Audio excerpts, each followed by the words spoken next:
Good evening friends, welcome back to my channel. दोस्तों, आज के वीडियो में हम हिंदी ग्रामर के जो एमसीक्यूज़ है वो करने जा रहे हैं, जो कि आपके प्रीवियस ईयर एग्जाम्स में आ चुके हैं। ये क्वेश्चंस जो हैं आपके एचपी टीजीटी मेडिकल कमीशन और नॉन मेडिकल कमीशन और आर्ट्स कमीशन के हैं। तो जो भी इस वीडियो को देख रहा है वो लाइक कर दे, शेयर कर दे और सब्सक्राइब कर दे।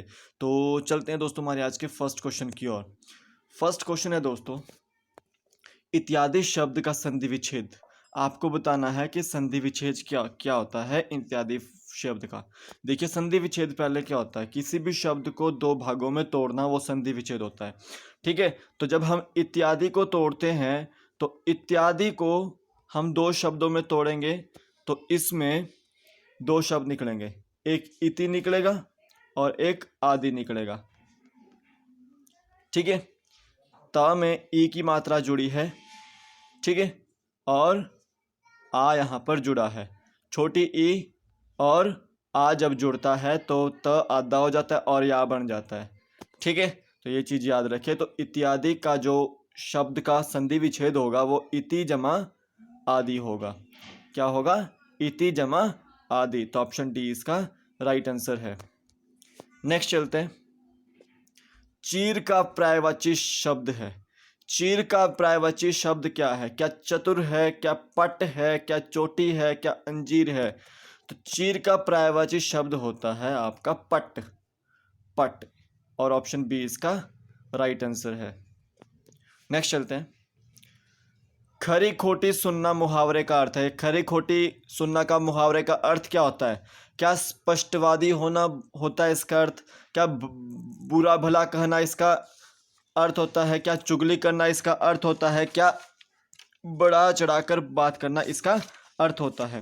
तो देखिए, खरी खोटी सुनने का अर्थ जो होता है वो आपका बुरा भला कहना होता है। ठीक है, आप किसी को खरी खोटी सुना देते हैं ना तो उसको आप बुरा भला ही कहते हो। तो ऑप्शन बी इसका राइट आंसर है। नेक्स्ट चलते हैं।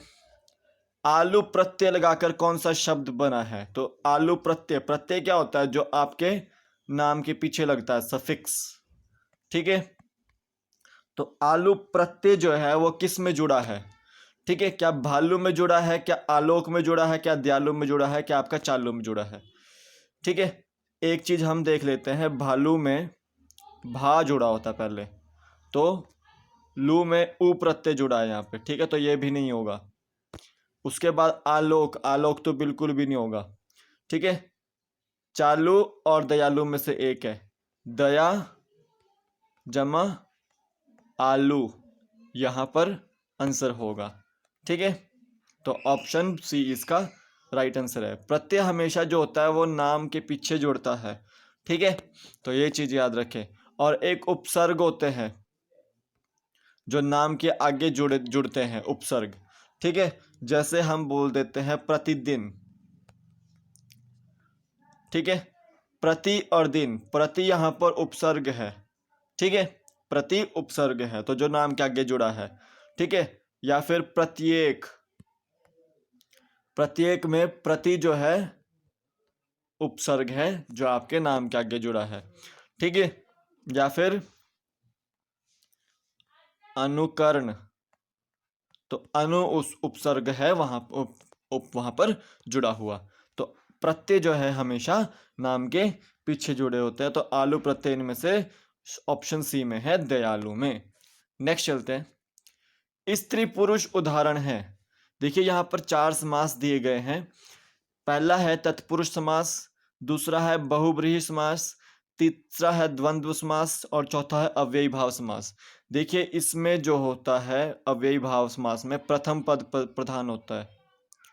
ठीक है, प्रथम पद पर प्रधान। जैसे यहाँ पर मेन जो होते हैं वो प्रतिदिन वाले होते हैं या फिर भर वाले होते हैं। ठीक है, और कौन से होते हैं? ठीक है, जैसे हाथों हाथ हो जाता है। ठीक है, जैसे हम बोल देते हैं प्रतिदिन, तो इसका फर्स्ट पर्सन जो फर्स्ट पद ही है उसमें ही चेंजिंग आएगी। तो प्रत्येक दिन इसका आंसर बनता है। ठीक है, तो जैसे इस स्त्री पुरुष है, स्त्री और पुरुष इसका विग्रह होता है। तो जहाँ पर और लग जाता है ना वो आपका द्वंद्व समास होता है। तो ऑप्शन सी इसका राइट आंसर है। ठीक है। तत्पुरुष समास में आपके जो कारक चिन्ह होते हैं, ठीक है, जैसे कर्ता ने, कर्म को, करण से के द्वारा, संप्रदान को के लिए, अपदन से जुदाई, संबंध का के की, संबंध, संबोधन, इस तरह से जो कारक चिन्ह लगते हैं वो आते हैं। बहुब्रीहि समास वो होता है जहाँ पर एक वर्ड से दूसरा और दूसरा मीनिंग निकलता है और वो मीनिंग जो है वो तीसरे को डिनोट करता है। जैसे आपका दशानन, दश है आनंद जिसके अर्थात रावण, यानी कि दश है सिर जिसके अर्थात रावण। तो वो 10 है सिर जिसके दूसरा मीनिंग निकला और एक उससे तीसरा ही नाम निकल गया अर्थात रावण। ठीक है, तो वो बहुब्रीहि समास है। तो स्त्री और पुरुष उदाहरण है द्वंद्व समास का। तो ऑप्शन सी इसका राइट आंसर है। नेक्स्ट चलते हैं। देवार्चन की संधि क्या है? तो देव बोल देते हैं हम और अर्चन बोल देते हैं। ठीक है, देव जमा अर्चन, तो ऑप्शन ए ही इसका राइट आंसर है। बाकी सारे भी देख लो कि देव अर्चन, यहाँ पे अचन है और यहाँ पे आर्चन है, यहाँ पे आर्चना है, तो ये नहीं होंगे। तो देव जमा अर्चन ही इसका आंसर होगा। ठीक है, शब्द को आपको तोड़ना है 2 भागों में। नेक्स्ट चलते हैं। री क्या है?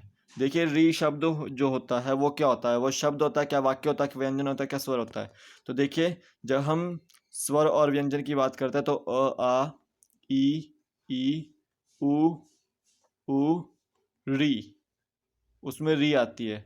ठीक है, तो वो री जो है वो स्वर है। ठीक है, तो ऑप्शन डी इसका राइट आंसर है। टोटल जो होते हैं वो 13 मूल रूप से स्वर होते हैं, लेकिन हम कितने लिखते हैं? 11 स्वर लिखते हैं। ठीक है, मूल रूप से जो है वो 13 स्वर होते हैं, उसमें री भी होता है और अंग और अह भी होता है। ठीक है, तो री जो है वो आपका स्वर ही है। नेक्स्ट चलते हैं। दावानल का अर्थ बताना है आपको। दावानल का अर्थ है, क्या दावानल का अर्थ प्रबल आग होता है, क्या जंगल की आग होता है, क्या दबी हुई आग होता है, या क्या पेट की आग होता है? तो देखिए ये 4 ऑप्शन दिए हैं, तो दावानल का मतलब जो होता है वो जंगल की आग होता है। ठीक है, तो ऑप्शन बी इसका राइट आंसर है। ठीक है, नेक्स्ट चलते हैं। अच्छा विद्यार्थी, विद्यार्थी की जगह यहाँ पे विद्यार्थी में विद्यार्थी शब्द क्या है? जो अच्छा विद्यार्थी होता है उसमें विद्यार्थी शब्द क्या है? तो अच्छा था आपका विशेषण हो गया, क्योंकि वो विशेषता को बता रहा है, तो इसलिए विशेषण तो कट हो गया। गुण भी नहीं होगा। ठीक है, विशेष्य भी नहीं होगा, क्योंकि विशेष्य हमेशा किसी आदमी की बताई जाती है। ठीक है, तो वो संज्ञा है, विद्यार्थी वहाँ पर एक संज्ञा है। तो ऑप्शन ए इसका राइट आंसर है। नेक्स्ट चलते हैं। शुभ रूप बताना है, तो अमावस्या को आप कैसे लिखते हैं? अमावस्या, इस तरह से लिखते हैं आप। तो ऑप्शन सी इसका राइट आंसर है। तो एक एक करके देख लीजिए एक बार इसको, कि यहाँ पर अमावस्या आंसर आएगा, फिर यहाँ पर संज्ञा आंसर आएगा, फिर यहाँ पर दावानल का मतलब क्या होता है? जंगल की आग, फिर आपका री का जो अर्थ होता है वो स्वर होता है। ठीक है, देवार्चन का संज्ञा क्या होता है? देवर्चन। उसके बाद स्त्री पुरुष में समास कौन सा होता है? द्वंद्व समास। उसके बाद आलू प्रत्यय किसमें होता है? दयालु में। उसके बाद खरी खोटी सुनना, बुरा भला कहना, और उसके बाद चीर का पर्यायवाची पट। ठीक है, और उसके बाद इत्यादि का इति जमा आदि। तो ये सारे क्वेश्चंस थे। तो आज के वीडियो में बस इतना ही। तो कल फिर मिलेंगे एक नए वीडियो के साथ, तब तक के लिए जय हिंद।